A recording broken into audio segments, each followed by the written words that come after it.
Hi, I'm Lisa Saunders. Welcome to Baldwinsville Public Access TV station. And I have back a guest that I had on earlier who was going for a world record.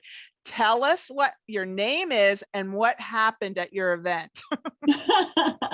I'm Emily Quant, and I'm so excited to share that I actually set 2 new world records, one for most swords balanced on the body in 3 minutes, and one for most swords balanced on the body in 1 minute. And that's actually pretty tricky to do. Well, I'm thrilled that you're going to actually show us footage. I've never met a Guinness World Book. How do you say it? What is it called? The Guinness World Records title holder. Wow. That's the official. Do you get like a certificate or what do you get? Yes, I get a certificate for each one that I have. So those will be coming in the mail later. So I can't show them to you, but I can't wait. I'm so excited. And you actually are going to be performing again real soon, but we'll talk about that later. Let's show us what happened. All right, sure. I'll share some footage with you from my actual world record attempt, where I'm about halfway through the 3-minute mark here. And here we go. And where were you when you were doing this? So the attempt took place in Salem, Massachusetts. It was at North Shore Studios, which was sponsored by Dark Monk. And I have a few assistants here handing me swords because I didn't want to build a whole new set of new sword racks just for this attempt. This is amazing. It's actually a lot harder than it looks. When I drop them, everybody thinks that, oh, you're not good at it. But when I do it well, like now, people think, oh, that looks really easy, you know? So I can't win. But well, this looks hard to me because we saw you do it in my first interview of you. We saw you on your porch. Oh my goodness, here you go. Yeah, this is scary because if I drop any of these off my shoulder, then it knocks out all the ones on my leg. And it's really hard for me to hold my muscles still so that I don't drop the ones off my leg anyway, just by flinching. What's going on in your mind, or are you not thinking? Like, what's happening in your mind when you're doing this? I am really trying to stay calm. That's actually the hardest part of this stunt, is just keeping my mind calm and as still as possible, because if I get tense or nervous and I flex my muscles in the wrong way, it changes the balance point and I can lose like 10 swords at a time. So really just breathing through the weight, because this is going to be about 119 pounds of swords on my body. Gosh. Yeah. Oh, this is the final balance. Oh, wait, we're almost there. Okay, I have to hold it for 5 seconds or they don't count. 2, 1, 0. I got 1. Okay, so here I am counting them all off before they fall so that Guinness Book can see that I'm not cheating. So you have to send them this video? Is that how that works, or how does this work? Yeah, so I have to have 2 independent witnesses who sign a statement saying that I did it and all of the parameters. There's 35 pages of rules that I have to follow. And so then when that's all done, I send them the footage, I send them photographs, I send them the signed witness and timer statements, and then they get everything all together. So I'm a little like emotional here because I just beat my PR by 6, which is a lot. What's a PR? My personal record. Yeah. Oh my gosh, look at you. Yeah, I was so scared that I was going to screw it up that night because it was a live performance, you know? So if I had to redo it in front of everybody, it would be so embarrassing. But not only, I know, it's tough.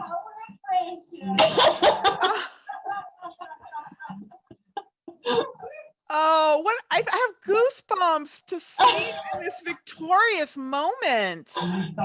Yeah, yeah. Oh my gosh, thank you so much for sharing that with us. Absolutely. Oh my gosh. Yeah, it was really intense. I really wasn't sure if I could do it. And then when I did, it was like, oh my gosh, not only did I do well, but I did way better than I'd ever done ever before by a long shot. It was just, I was shocked. I just couldn't believe that it went so well, because it's been 2.5 years of training for this, Okay, I was about to ask you, how long have you trained for this? I am so excited for you. Yeah. You grew up in Jordan, New York, right? I actually grew up in Port Oh, Byron, which is excuse me, pretty Port close. Byron. Yeah, Okay. And you yeah. live where now? I live in Garrison, New York now, which is along the Hudson River north of New York City.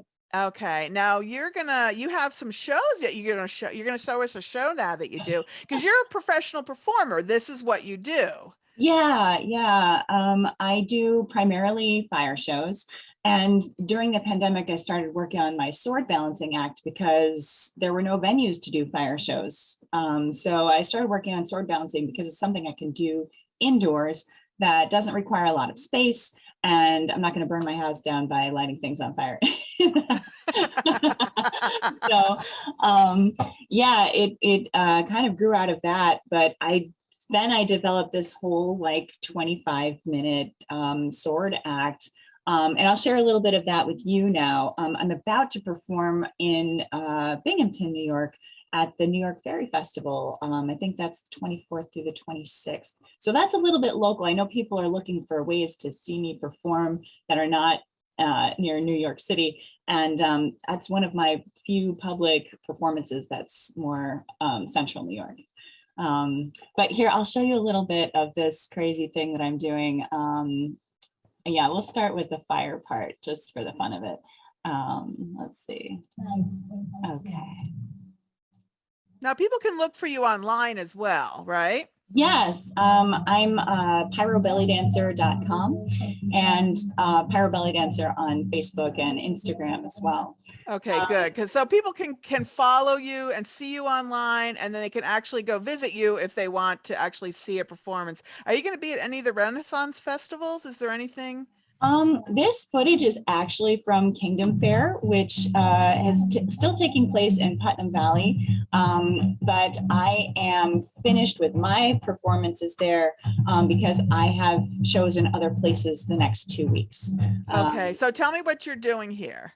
So here I am balancing a bunch of small swords and daggers on, I have swords all over my leg now, and I have a bunch of daggers balanced on my arm and my shoulder, and I'm on fire just because they wanted it on fire. Oh my gosh, so your head is on fire? Like, Yes. You're wearing something on your head that's on fire? Yes, I have a fire headdress. They asked me to add fire to the show, so I was like, yeah, sure, I'll do the headdress, and then did the flaming wheel. And there's one part where somebody comes through and they're like, oh, your wheel's on fire. And it's like, that happens to me every single show.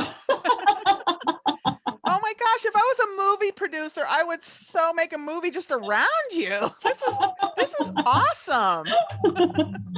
I'm going to show you a part where I'm doing a little more on my sword balancing, because I started doing sword balancing with a lot fewer swords. And I like to share a little bit of my single and triple sword balancing because people will get excited about that still. It's how I began. So in this show, there was a little girl who said, can you balance 2 swords on your head? That seems really dangerous. And I said, it is, but I'm going to try it just for you. Now, what happens if you drop the swords in front of everybody? Do you cry, or do you just say, oops, or do you make it look like a part of the act, or what? Wow, look at this. Oh, here we go. Let's see if I get this. I don't always get this. Oh, wait, I got it. Oh my God. Having a good day. Wow. Let's see if I get, yeah, all right. Wow. So that's a great question about dropping stuff. I bill my show as chaos and destruction. And so when things fall down, it makes this great, like loud crashing noise. And I think it's fun. I think it's like part of the process, and it's part of what shows people that it's actually difficult. Right. I love that. And I just think it can show all of us that we can still fail in front of people and get up and keep going. Yeah, yeah, I think that's important, actually. It is. It's an important life skill. Right? Yeah, I think so. I'm going to take you a little ahead in this video and show you. I have a part where I do audience participation, and I ask them to bring me something to balance. And I never know what people are going to come up with. I've balanced umbrellas and parasols.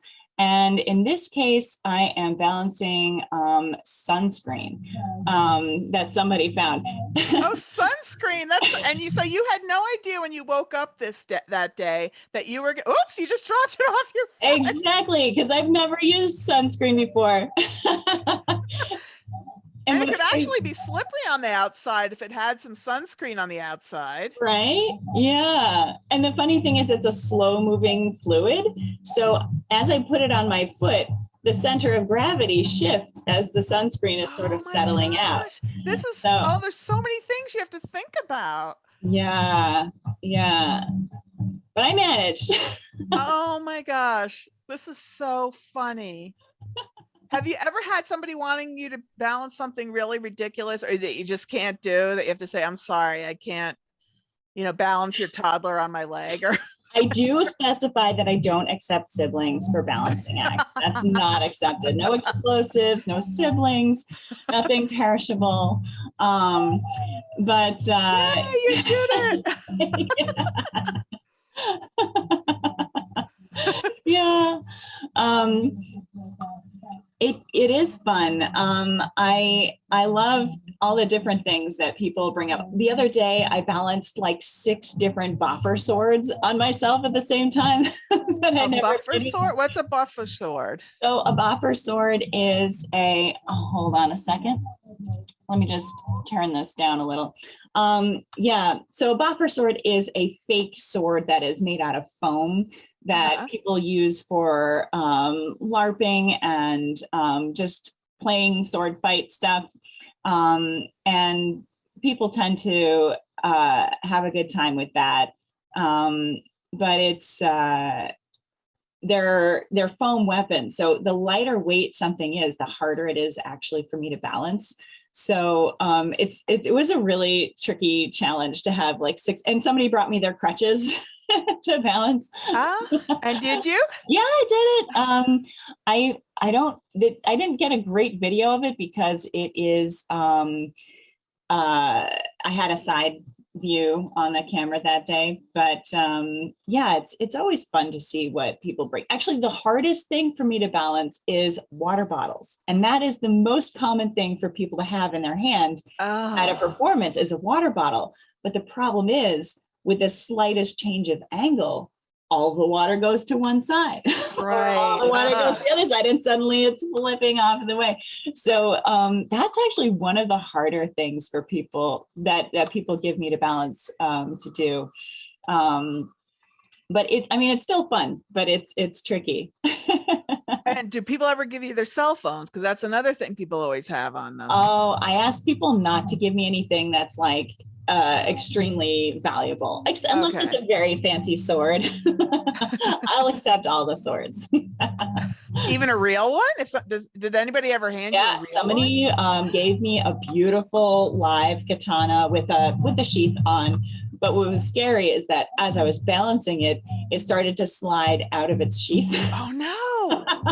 But I managed to come down. I was able to complete the trick before it completely fell out.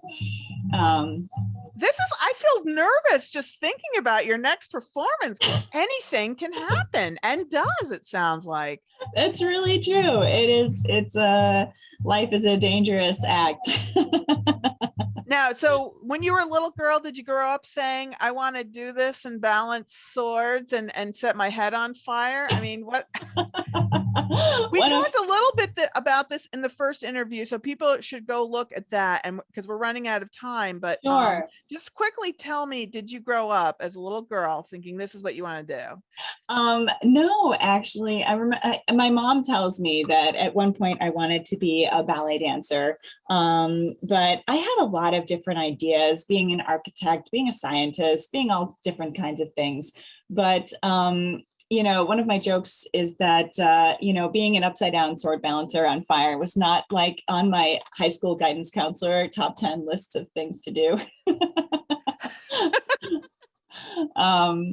Yeah, so it's been like a very windy path to come to the conclusion that this is the act that I want to share with everybody. But I do talk a lot about my personal history and my path to getting here, and all the different trainings that have contributed, like my belly dance background and my classical dance background. Wait, you talk about it where? Before a performance, or where do you talk about that? During my performance. It's actually Okay. sort of a coming of age tale about how I had all of these things that I don't know. Wow, look at that.